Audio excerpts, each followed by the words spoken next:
Remember like a few months ago when we were all like freaking out about interest rates going up and up and up? Well, the Fed just did like a total 180 and like slammed on the brakes. Yeah, it's true. This rate cut is a big deal. It kind of came out of left field, for Really? sure. I mean, the first cut since the start of the pandemic, and the biggest since 2008. That's like the financial equivalent of finding a $20 bill on the sidewalk. Yeah. You're happy, but also like, wait a minute, is this real? Right. Okay, so like for anyone who doesn't like live and breathe the federal funds rate, can we break down why this matters to like regular people? Yeah, for sure. So the federal funds rate, it's basically like the interest rate that banks use when they're loaning each other money overnight. Sounds kind of boring, right? But here's the thing. Even small changes to that rate can have a ripple effect on everything else. We're talking about mortgages, car loans, what businesses pay to borrow money, even how much that latte costs. Wow, it's all connected.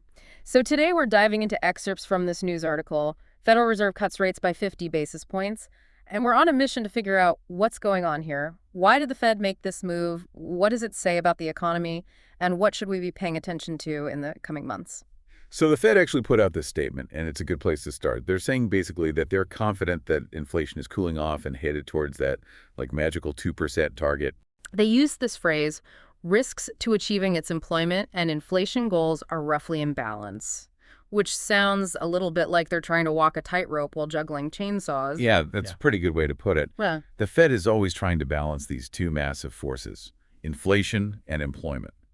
It's a constant tug of war. If they try to control inflation too much with those high interest rates, the economy could slow down. People could lose jobs. But if they let inflation get out of control trying to boost the economy, well, then your money starts being worth less and less. It's like trying to buy groceries with monopoly money. Right. It's about finding that balance where the economy is growing, jobs are being created, and prices are relatively stable. And this article mentions some like kind of concerning stuff about the labor market, right? Like even though the economy seems to be doing okay, overall job growth has slowed down and unemployment is actually expected to go up to like 4.4% this year. Yeah, that's definitely something that the Fed is worried about. See, the labor market, it's like this really important indicator for the overall health of the economy.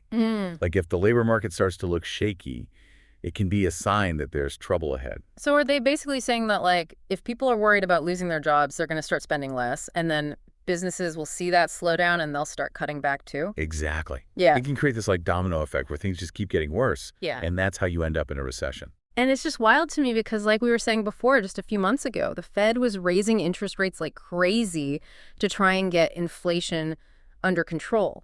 It's like they were slamming on the brakes and now they're hitting the gas again. What's going on there? It's possible that they're realizing that maybe they went a little too hard with those rate hikes. Yeah. You know, that whole balancing act we were talking about. It's possible they overestimated how much the economy could handle, and now they're trying to course correct before things slow down too much. So now they're trying to walk this tightrope of bringing inflation down without completely stalling the economy. Right. And here's another layer to this whole thing. This isn't just an American issue. The article calls the Fed the center of the global financial universe. And for good reason. Their decisions have ripple effects across the entire world. It's like that saying, when America sneezes, the rest of the world catches a cold. Yeah. We live in a super interconnected global economy. When the Fed makes a big move, like this rate cut, it sends shockwaves through the whole system. It can impact everything from currency exchange rates to how much it costs businesses in other countries to borrow money. So it's like everyone else is watching what the Fed does and then making their own decisions based on that. Exactly. The article even mentioned how the Bank of England, the European Central Bank, the Bank of Canada, they've all made their own interest rate adjustments recently. Some of them might follow the Fed's lead and cut rates too, but others might go in a different direction depending on what's happening in their own economies. It's like a big game of financial chess where everyone's trying to outmaneuver each other. Exactly. And the stakes are high. So with the Fed hinting that there might be even more rate cuts on the horizon, what are the big things they're going to be looking at to make those decisions? What should we be paying attention to as this all plays out? So many moving pieces, right? It's like they're trying to predict the future of the economy. What are they even looking at to make these decisions? Well, they're going to be laser focused on a few things. Yeah. First, inflation. We talked about that 2% target. They're going to be watching super closely to make sure that this rate cut doesn't make prices go haywire. Imagine like going to the grocery store and your usual cart of stuff costs like twice as much. Yeah, that would be a disaster. Right. The other big thing is that Labor market, we were talking about job growth, wages, unemployment. They're going to be all over those numbers to see if things are getting better or worse. Okay, so more jobs, people getting paid more, less unemployment. Those are all good signs, right? Exactly. Those are the signs that the economy is healthy.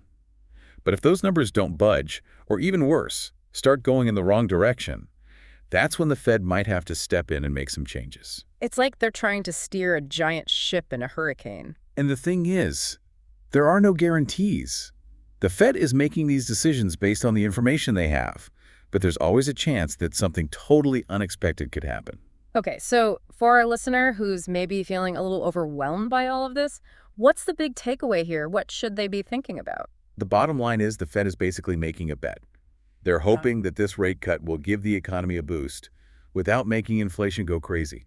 Whether it works, only time will tell. So basically, we all need to just wait and see how this plays out. That's exactly. Keep an eye on what's happening in the economy.